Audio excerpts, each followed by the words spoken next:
ጠቅላይ ሚኒስትር አብይ አህመድ ከዚህ ቀደም የሰጧቸው ሹመቶች ዛሬ በፓርላማ ጸደቁ። በፍጥነት የሚካሄደው ሹምሽር ግን ዘንድሮም ጥያቄ ተነስቶበታል። የኢትዮጵያ ውጭ ጉዳይ ሚኒስቴር ግብጽ ከሰሞኑ ላንጸባረቀችው አቋም ምላሽ ሰጠ። እስራኤልና ሊባኖስ ከ40 ዓመታት በኋላ ለመጀመሪያ ጊዜ በቀጥታ መነጋገራቸው ተገለጸ። አስቀድመን ያስተዋወቅናችሁን ጨምሮ ሌሎች ዜናዎችን ይዘናል። አብረን እንቆይ።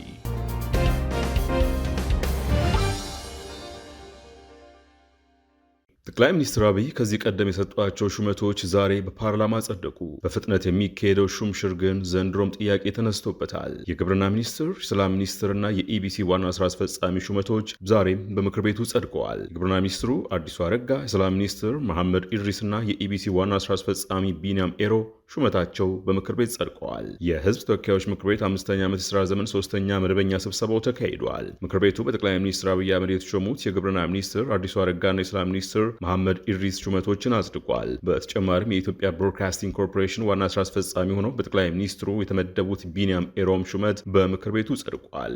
የግብርና ሚኒስትሩ፣ የሰላም ሚኒስትሩ እንዲሁም የኢቢሲ ዋና ስራ አስፈጻሚው በምክር ቤቱ ቃለ መሐላ ፈጽመዋል። ምክር ቤቱ መደበኛ ስብሰባው የኢትዮጵያ የምርጫ የፖለቲካ ፓርቲዎች ምዝገባና የምርጫ ስነ ምግባር አዋጅ ቁጥር 1162/2011 ለማሻሻል የቀረበውን አዋጅ በሙሉ ድምፅ አጽድቋል። የጠቅላይ ሚኒስትር አብይ አህመድ መንግስት በጥቅምትና ህዳር ወር አካባቢ ሹምሽር ሲያደርግ ይህ የመጀመሪያው አይደለም።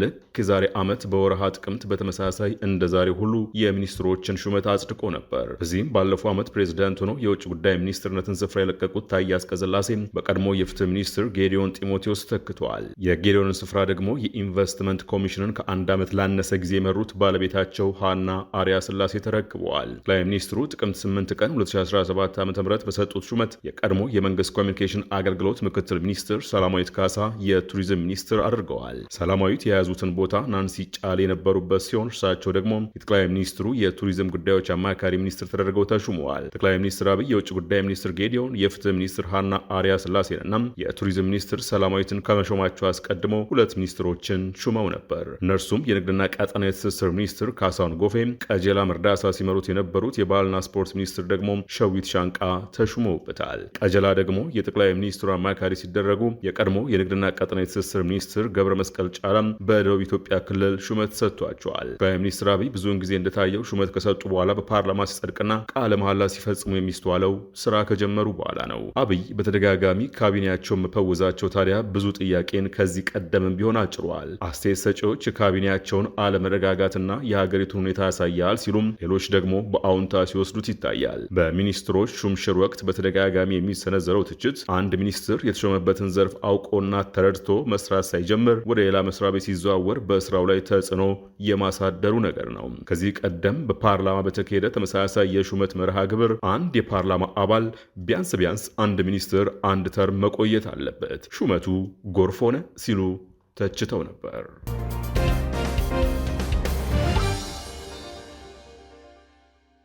የኢትዮጵያ ውጭ ጉዳይ ሚኒስትር ግብጽ ከሰሞኑ ላንጸባረቀችው አቋም ምላሽ ሰጠ።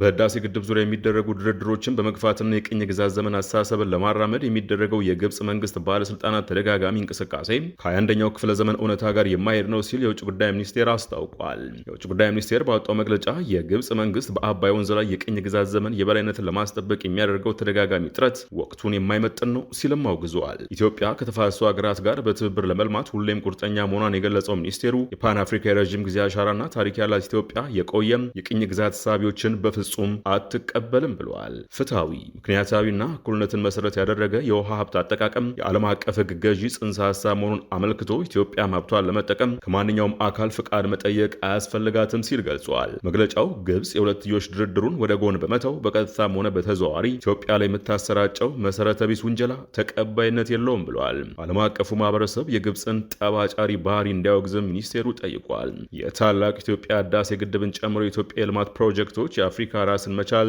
የሚያሳዩ እንደሆነም አመልክቷል። ኢትዮጵያ ለትብብርና ሁሉንም ተጠቃሚ ለሚያደርጉ የመፍትሄ ሀሳቦች በቁርጠኝነት እንደምትሰራም ነው በመግለጫው ላይ የተጠቀሰው። ኢትዮጵያ የአባይ ወንዝን አሁን ላለውና ለቀጣይ ትውልዶች የመጠቀም መብቷ ጸንታ እንደምትቀጥልም ሚኒስቴሩ አስገንዝበዋል። ከዚህ መግለጫ አስቀድሞ ታላቁ የህዳሴ ግድብን በተመለከተ ከኢትዮጵያ ጋር ተጨማሪ ውይይት እንደማይደረግ የግብጽ የውጭ ጉዳይ ሚኒስትር ባድር አብደላቲ ተናግረው ነበር። ከቢቢሲ ፎከስ ፎከስ ኦን አፍሪካ ጋር ቃለ ምልልስ ያደረጉት የውጭ ጉዳይ ሚኒስትሩ ላለፉት 13 ዓመታት የተደረጉ ውይይቶች አንዳችን መፍትሄ አላመጡም ብለዋል። የህዳሴ ግድቡ ከተመረቀ በኋላ በኢትዮጵያና በግብጽ መካከል ያለው ግንኙነት የበለጠ መሻከሩን ጠቅሰው በዚህ መካረር ምክንያት ዓለም አቀፉ ማህበረሰብ ስጋት ሊሰማው እንደሚገባም ተናግረዋል። ባለፉት 13 ዓመታት በሀገራቱ መካከል የተደረገ ውይይት ውጤት ባለማስገኘቱም ግብጽ በዓለም አቀፍ ህግ መሰረት የውሃ ደህንነቷን እንደምታስከብር አክለዋል። ከዚህ ቀደም ከኢትዮጵያ ጋር የተደረጉ ውይይቶች ምንም ውጤት ባለማስገኘታቸው በቀጣይም ንግግር ማድረግ አስፈላጊ አይደለም ብለዋል። የውጭ ጉዳይ ሚኒስትሩ የግድቡ ጉዳይ ከኢትዮጵያ ጋር ካለን የሁለትዮሽ ግንኙነት ጋር የሚያያዝ ነው ያሉት ባድር አብደላቲ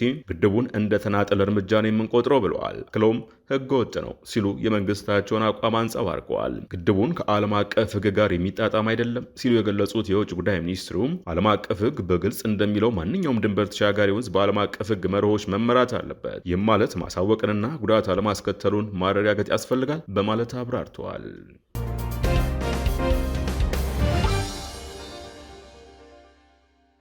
ኢትዮጵያ ስጋ ደዌ፣ ቲቢና ሌሎች ሳምባ በሽታዎች አፈጻጸም መርሃ ግብሯን በውጭ ባለሙያዎች ልታስገመግም ነው። ኢትዮጵያ ሀገር አቀፍ የስጋ ደዌ፣ ቲቢና ሌሎች ሳምባ በሽታዎች አፈጻጸም መርሃ ግብሯን በውጭ ባለሙያዎች ልታስገመግም መሆኗን የጤና ሚኒስቴር አስታውቀዋል። ግምገማው ሀገሪቱ እነዚህን በሽታዎች ለማጥፋት የያዘችውን ግብ የሚደግፍ ምክረ ሀሳብ ለማግኘት ያለመ መሆኑንም ገልጧል። የግምገማው ዓላማ ኢትዮጵያ ውስጥ የቲቢ ዋና ዋና መንስኤዎችን ማወቅና የተጠናከረ ምላሽ የሚያስፈልጋቸውን አካባቢዎች መለየት መሆኑን የጤና ሚኒስትር ዴኤታ ዶክተር ደረጀ ዱጉማ ተናግረዋል። ከግምገማው የተገኙት ምክረ ሀሳቦች ሀገሪቱ ስትራቴጂካዊ ማስተካከያዎችን በመምራትና አዳዲስ የፈጠራ ሀሳቦችና ከአውድ ጋር የሚስማሙ ጣልቃ ገብነቶችን በማስተዋወቅ የቲቢና የስጋ ደዌ በሽታዎችን የማጥፋት ግብን የሚደግፉ እንደሚሆኑ ይጠበቃል ብለዋል። ምክትል ሚኒስትሩ በሚኒስቴሩ የበሽታ መከላከልና መቆጣጠር መሪ ስራ አስፈጻሚ ዶክተር ህይወት ሰለሞን በበኩላቸው የውጭ ግምገማው በሀገር አቀፍ ደረጃ የተገበረ የሚገኘው የስጋ ደዌ፣ የቲቢና ሌሎች ሳምባ በሽታዎች ሀገር አቀፍ መርሃ ግብር መነሻ በማድረግ ለህብረተሰቡ የሚሰጠውን አገልግሎትና በአጠቃላይ የተዘረጋው ስርዓት በምን ሁኔታ ላይ እንዳለ በየደረጃው ለመገምገም ያለመ መሆኑን ገልጿል። በመሆኑም በዘርፉ የሚሰሩ አጋር ድርጅቶች፣ የተጠሪ ተቋማት ተመራማሪዎች፣ ከዓለም አቀፉ ማህበረሰብ ደግሞ የዓለም ጤና ድርጅት የውጭ ባለሙያዎችን በመመደብ በ15 አበይት ጉዳዮች ላይ ግምገማው የሚከናወን መሆኑንም አዲስ ማለዳ ሚኒስቴሩ በይፋ የማህበራዊ ትስስር ገጹ ላይ ካወጣው መረጃም ተመልክታለች። ከውጭ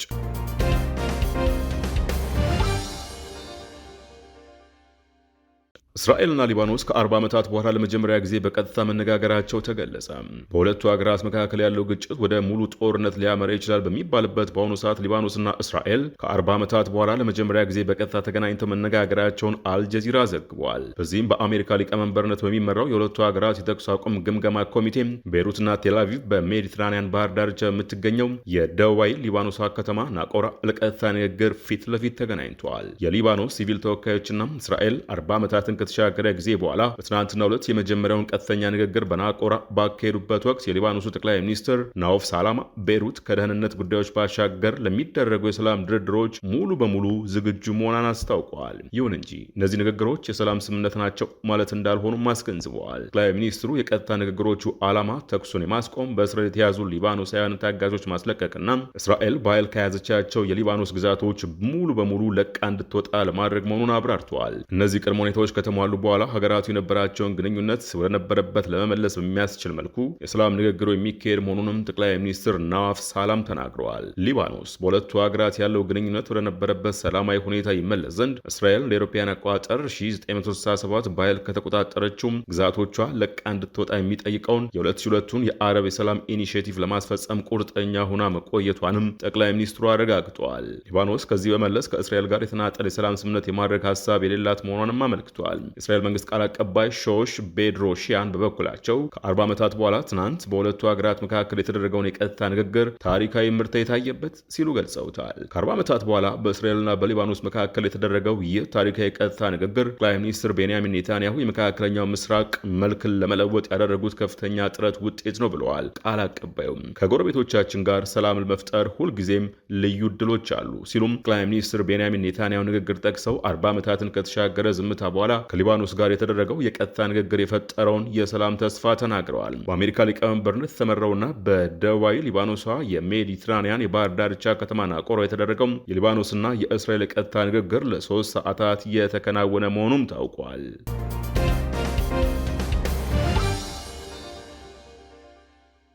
ለሰዓቱ የያዝናቸው ዜናዎች በዚሁ ተቋጭተዋል። አዲስ ማለዳን ሰብስክራይብ፣ ላይክ እና ሼር ማድረግን አይዘንጉ።